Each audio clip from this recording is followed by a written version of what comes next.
তো সিকিমে আজকে আমার সেকেন্ড ডে। আজকে আমার হাজব্যান্ড বললো অফিস থেকে খাওয়া দাওয়া করে আসবে, ওই যে ওর অফিস থেকে খাওয়া দাওয়া করে আসবে, তাই আমি আজকে বাড়িতে একা একাই খাওয়া দাওয়া করবো। তো একা যখন খাবো, নিজের জন্য রান্না করতে ইচ্ছা করলো না, একার জন্য অত ঝামেলা করতে।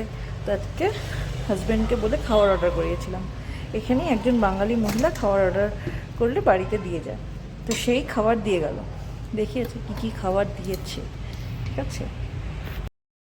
তো খাবারের মধ্যে প্রথমে ছিল আলু ফুলকপির তরকারি, যেটা কিনা একজন আনলে ঠিকঠাক। তারপরে আলু ভেন্ডি মানে ভাজা, পাবদা মাছের ঝোল, ডাল, আর হচ্ছে ভাত। মানে সমস্ত কিছু কোয়ান্টিটিতে এত বেশি ছিল। আমরা দুইজন রাতে খেয়েছি, প্লাস দিনে আমি একা খেয়েছি।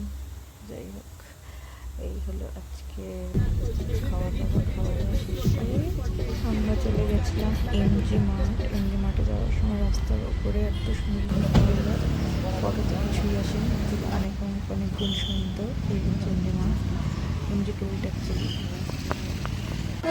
to Lalbazar police station. এই স্ট্রিটটা হচ্ছে পুরোটাই জামা কাপড়, সোয়েটার, এসব সমস্ত রকমের শোপিস। লঙ্কার দোকান, কত লঙ্কা। আর ওই জ্যাকেটের সবজি পাওয়া যায়, ফল সবজি। কোথায়? ও হ্যাঁ হ্যাঁ হ্যাঁ, ওই ওই ওই স্ট্রিটটা দিয়ে হচ্ছে সব ফল সবজির দোকান।